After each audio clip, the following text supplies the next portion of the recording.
വിഭജികയുടെ കുടുംബം നൽകിയ ഹർജിയിൽ വിഭജികയുടെ ഭർത്താവിനെ കക്ഷി ചേർക്കാൻ ആവശ്യപ്പെട്ട് ഹൈക്കോടതി. ഭർത്താവിനെ കേൾക്കാതെ തീരുമാനമെടുക്കാനാകില്ല.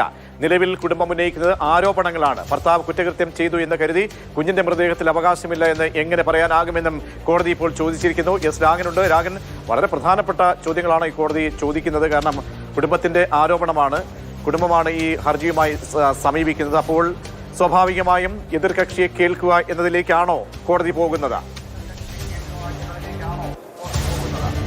തീർച്ചയായും. അതായത് ഇതിൽ ഏറ്റവും പ്രധാനപ്പെട്ട കാര്യം എന്ന് പറയുന്നത് ഈ ഹർജിയിലെ പ്രയർ എന്ന് പറയുന്നത് മൃതദേഹങ്ങൾ നാട്ടിലെത്തിക്കണം. അതായത് വിഭജികയുടെയും കുഞ്ഞിന്റെയും മൃതദേഹങ്ങൾ നാട്ടിലെത്തിക്കണം.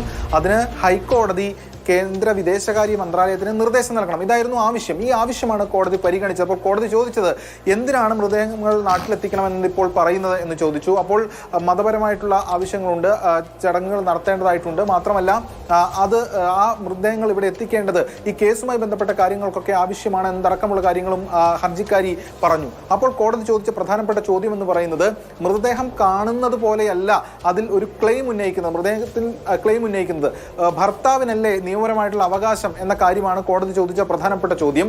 അപ്പോൾ ഈ കുറ്റകൃത്യത്തിന്റെ കാര്യം ഹർജിക്കാരി ഉൾപ്പെടെ വിവരിച്ചു. അപ്പോൾ അങ്ങനെ കുറ്റം ചെയ്തു എന്ന് കരുതി ഇപ്പോൾ കുഞ്ഞിന്റെ കാര്യത്തിലാണെങ്കിലും ഭർത്താവിനൊക്കെ ഒരു അവകാശമുണ്ടല്ലോ സ്വാഭാവികമായിട്ടും എന്ന കാര്യമാണ് കോടതി പ്രധാനമായും മുന്നോട്ട് വെച്ചത്.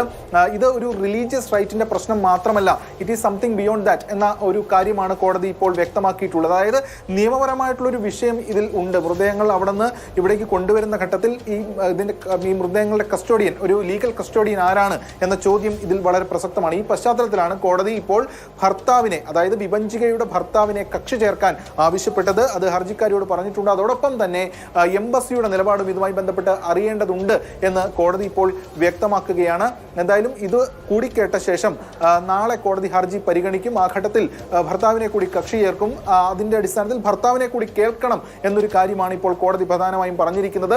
ഈ ഹർജിയിൽ മുന്നോട്ട് വെച്ച കാര്യങ്ങളെ കുറിച്ച് ചോദിച്ചപ്പോൾ ആസ് ഓഫ് നൗ ഇതുവരെയുള്ളതെല്ലാം അലിഗേഷനാണ് എന്ന കാര്യമാണ് കോടതി സൂചിപ്പിച്ചിരിക്കുന്നത്. എന്തായാലും ഇതുൾപ്പെടെയുള്ള കാര്യങ്ങൾ ഇപ്പോൾ കോടതിയുടെ മുന്നിലേക്ക് വന്നിരിക്കുന്നു. രാവിലെ ഇത് മെൻഷൻ ചെയ്ത ശേഷം ഉച്ചയ്ക്ക് 2 മണിയോട് കൂടിയാണ് ഹർജി കോടതി പരിഗണനയ്ക്കെടുത്തത്. ഇതിലാണ് ഇപ്പോൾ ഈ ഡെവലപ്മെന്റുകൾ ഉണ്ടായിരിക്കുന്നത്. നാളെ ഭർത്താവിനെയും ഒരുപക്ഷെ കേൾക്കും കോടതി. അതിനുശേഷമായിരിക്കും ഈ ഹർജിയിൽ തീർപ്പ് കൽപ്പിക്കുക. മാത്രമല്ല ഇതിൽ ഹർജിക്കാരിയായി വന്നിരിക്കുന്നത് വിഭജികയുടെ അമ്മയുടെ സഹോദരിയാണ്. അമ്മയുടെ സഹോദരിയാണ് കോടതിക്ക് മുൻപിൽ വന്ന് മൃതദേഹങ്ങൾ നാട്ടിലെത്തിക്കണമെന്ന ആവശ്യം മുന്നോട്ട് വയ്ക്കുന്നത്. അപ്പോൾ അമ്മയുടെ സഹോദരിക്ക് എങ്ങനെയാണ് ഒരു ആവശ്യം ഉന്നയിക്കാൻ കഴിയുക? തികച്ചും നിയമപരമായിട്ടുള്ളൊരു ചോദ്യമാണ് കോടതിയുടെ ഭാഗത്തു നിന്നുണ്ടായതെന്നാണ് മനസ്സിലാക്കുന്നത്. അപ്പോൾ സ്വാഭാവികമായിട്ടും ഭർത്താവിനും ചില അവകാശങ്ങളില്ലേ എന്ന കാര്യമാണ് ഇപ്പോൾ മുന്നോട്ട് വെച്ചിട്ടുള്ള ചോദ്യം കോടതിയുടെ. ശരി, എസ് രാഗനാണ് വിവരങ്ങൾ നൽകിയത്. വിഭജിക കേസുമായി ബന്ധപ്പെട്ട് കുടുംബം നൽകിയ ഹർജിയിൽ ഇപ്പോൾ ഭർത്താവിനെ കക്ഷി ചേർക്കണം എന്നാണ് കോടതി പറയുന്നത്. ഭർത്താവിനെ കക്ഷി ചേർക്കാതെ കേൾക്കാതെ ഈ കേസുമായി മുന്നോട്ട് പോകാൻ കഴിയില്ല എന്നാണ് ഇപ്പോൾ ഹൈക്കോടതി ഉയർത്തുന്ന വിവരങ്ങൾ.